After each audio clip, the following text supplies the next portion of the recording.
Assalomu alaykum do'stlar, salomatmisizlar? Antibiotiklar darslarini davom ettiramiz va bugun ham folat kislota sintezi ingibitorlaridan bo'lgan trimetoperim haqida gaplashib o'tamiz. Demak, ta'sir mexanizmi qanday? Dastavval ta'sir mexanizmi haqida gaplashamiz. Bu yoqdagi ma'lumotga e'tibor bermaymiz. Faqatgina bizga ta'sir mexanizmini tushuntirib o'taman. Sizlarga taqdim etayotgan ma'lumotlarimiz Jonib Yuksak ustozning ochiq manbalaridan olingan va dars davomida yana qo'shimcha ma'lumotlar berib o'taman. Demak, trimetoperimning ishlash mexanizmi qanday? Bizda xuddi o'tgan dars aytganimizdek, sulfonamidlarda kabi demak, folat kislota sintezini bloklaydi. Faqat boshqa bir jarayonni, ya'ni folat kislota sintezidan dastavval normal jarayon haqida gaplashib o'tamiz. Demak, para aminobenzoy kislotasi hamda pitridin birgalikda dihidropteroid kislotani hosil qiladi bizda dihidropteroid sintaza fermenti ishtirokida. Endi bizda dihidropteroid kislota hosil bo'ladi va undan esa bir necha jarayonlardan so'ng dihidrofolat kislota hosil bo'lar edi. Va dihidrofolatdan tetrahidrofolat hosil bo'ladi va bu jarayonni bizda dihidrofolat reduktaza fermenti amalga oshiradi. Demak, dihidrofolat kislotadan tetrahidrofolat kislota hosil bo'lyapti dihidrofolat reduktaza fermenti ishtirokida. Va tetrahidrofolat kislotadan demak purin asoslari, timidin asoslari hamda metioninlar hosil bo'lyapti. Purin asoslaridan denka hamda renka, timindan denka va metionin aminokislotalaridan esa proteinlar hosil bo'ladi. Endi darsimizni asosiy joyiga qaytamiz. Demak, bizda trimetoperimning ishlash mexanizmi qanday yoki perimetaminning ishlash mexanizmi aynan bizda dihidrofolat reduktazani bloklaydi. Mana bu yerda yana qayta tushuntiraman. Demak, dihidrofolat reduktaza fermentni trimetoperim bloklaydi. Natijada tetrahidrofolat hosil bo'lmaydi, ya'ni folat B9 vitamini hosil bo'lmaydi va biz yuqorida aytgan bakteriostatik ta'sirga ega bo'lamiz. Ta'sir mexanizmi tushunarli bo'lgan bo'lsa, demak darsimizni davom ettiramiz. Trimetoperim hamda perimetaminlarning ta'sir mexanizmi, demak nazariya bo'yicha aytadigan bo'lsak, folat kislota sintezidagi dihidrofolat reduktazani bloklaydi, chunki uning tuzilish jihatidan dihidrofolat kislotaga o'xshaydi va u bilan raqobatdoshlik qiladi. Va natijada bizda tetrahidrofolat kislota, ya'ni folat hosil bo'lmaydi va biz yuqorida aytgan bakteriostatik ta'sirga ega bo'lamiz. Va ba'zida insondagi ushbu fermentga ham ta'sir qilib, dihidrofolat kislotaning hosil bo'lishini ham kamaytirib qo'yishi mumkin ekan. Klinikada qo'llanilishi qanday? Ko'pincha sulfonamidlar bilan birgalikda kombinatsiya holda qo'llaniladi. Masalan, trimetoperim sulfametaksazol bilan birgalikda kombinatsiya holda qo'llanilib, bakteriotsid ta'sirga keltirib chiqaradi. Va ikkala dori vositasi birgalikda Bactrim nomida ishlab chiqariladi. Ya'ni Bactrim degani, xayollaringiz ikkita dori kelsin. Trimetoperim hamda sulfametaksazol dori vositalari Bactrim degan nomda chiqar ekan. Xo'p, qo'llanilishi ko'pingina gram musbat hamda gram manfiy bakteriyalar uchun qo'llaniladi. Faqatgina psevdomonas bilan fragilislarga ta'sir qilmaydi. Va shuningdek, ba'zi bir zamburug' va parazitlarga ham qarshi qo'llashda ishlatishimiz mumkin. Asosiy ishlatilishi demak, urinar trakt infeksiyalarida qo'llashimiz mumkin. Ya'ni Escherichia coli tufayli kelib chiqadigan urinar trakt infeksiyalari, ya'ni siydik yo'li infeksiyalariga qarshi kurashda ko'pincha biz yuqorida aytgan Bactrim dori vositalarini qo'llaymiz. Shuningdek, oitis kasalligi bor bemorlarda pneumokistik pnevmoniya holatlarini davolash maqsadida ham qo'llashimiz mumkin. Xo'p, nojo'ya ta'sirlari qanday? Nojo'ya ta'sirlari o'zi biz aytgan yuqoridagi dorilarimiz folat kislotani ingibilaydi va Ba'zida inson organizmidagi folat kislota yo'lini ham enga belgilab, folatning defitsitiga sabab bo'ladi. Va shu sababli homiladorlarga va yosh bolalarga berish qat'iyan man etiladi. Yodlaringizda saqlaysizlar. Chunki homiladorlar o'zi folat kislota defitsitini aziyat chekadi. Muntazam ravishda B9 ichib yuradi.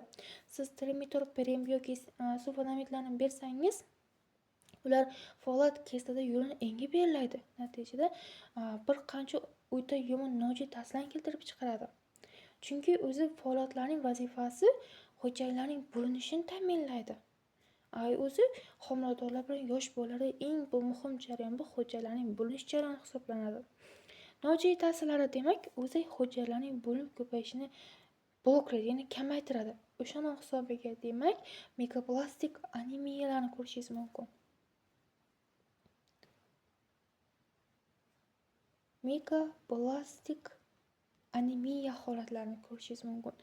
Yoki giperkalemiya holatlari. Giperkalemiya jarayonlari xuddi qovizliq diuretiklar bilan bir xil mexanizmda amalga oshadi. Xo'p, o'zak hujayralarning bo'linib kamayishini bloklashi, ya'ni miqdorini kamaytiradi. Qanday qilib?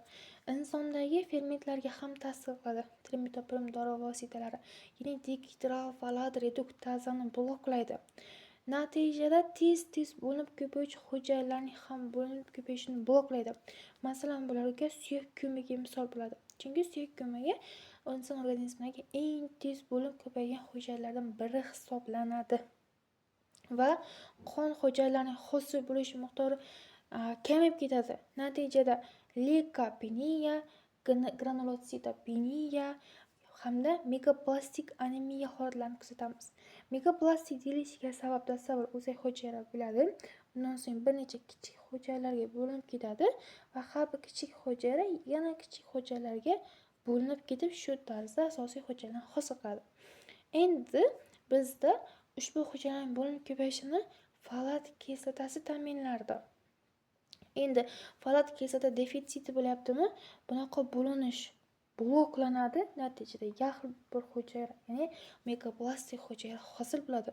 Bu mikroplastik hujayra yirik bo'lgani bilan vazifani bajara olmaydi va shu sababli mikroplastik anemiya holatlarini keltirib chiqaradi va mikroplastik anemiyani oldini olish maqsadida demak leukovorin dori vositasini qo'llashimiz mumkin. U tayyor bir folat kislota hisoblanadi. Buni yodda saqlaymiz.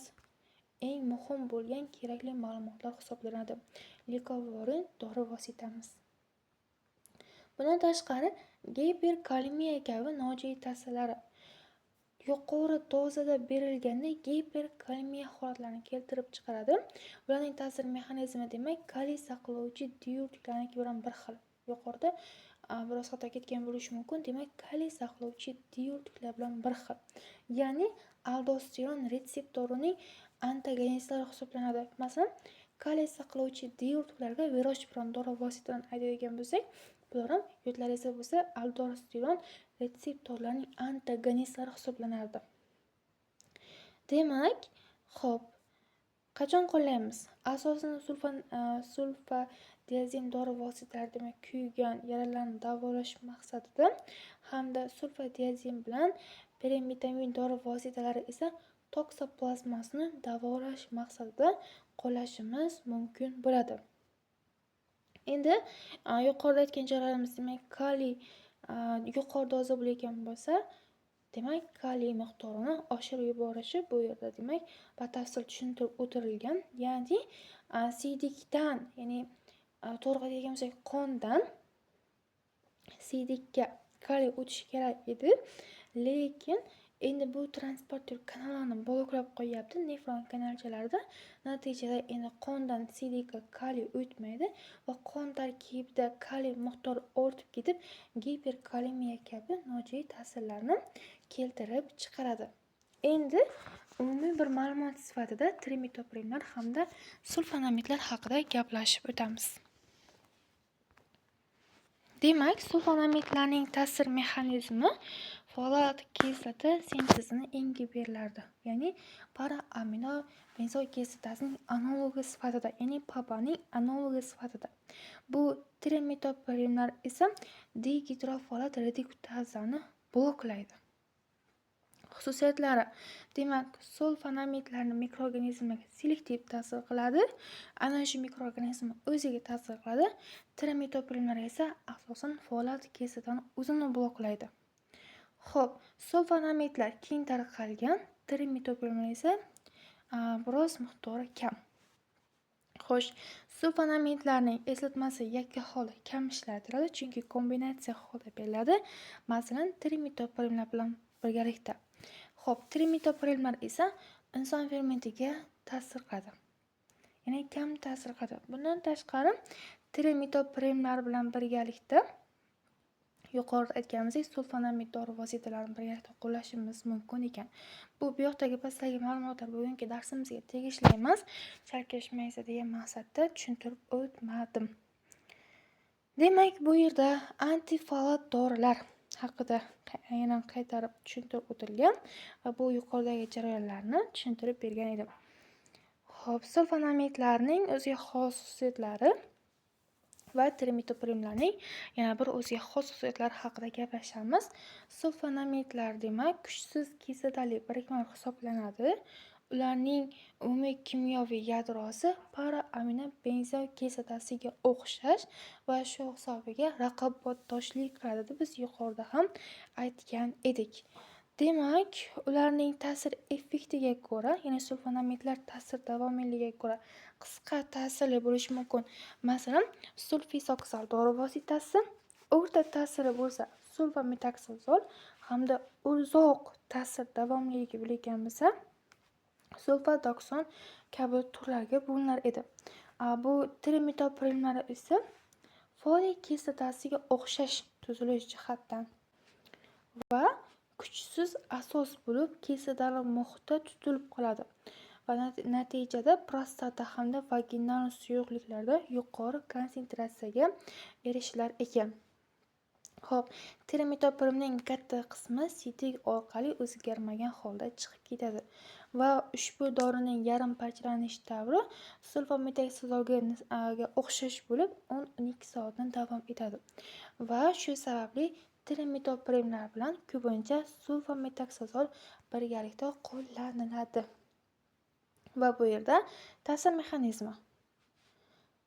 mexanizmini rezistentligini klinikada qo'llanishlarini barchasini gaplashib o'tdik. Bu yerdagi jarayonlarimiz yuqorida aytgan jarayonlarimiz faqatgina umumiylashtirilgan holdagi ma'lumotlar edi. Sizlarga asosiy va eng ko'p ma'lumotlarni ulashishga harakat qildik. Bu yuqorida aytganlarimiz yanada tushunarli bo'lsin degan maqsadda qayd etib borganmiz. Demak, do'stlar, bugungi darsimizda o'tilishi kerak bo'lgan ma'lumotlar shulardan iborat edi. Qanaqadir xato yoki kamchiliklar bo'lgan bo'lsa uzr so'raymiz. Alloh barchamizni ilmimizni va bilimimizni ziyoda qilsin.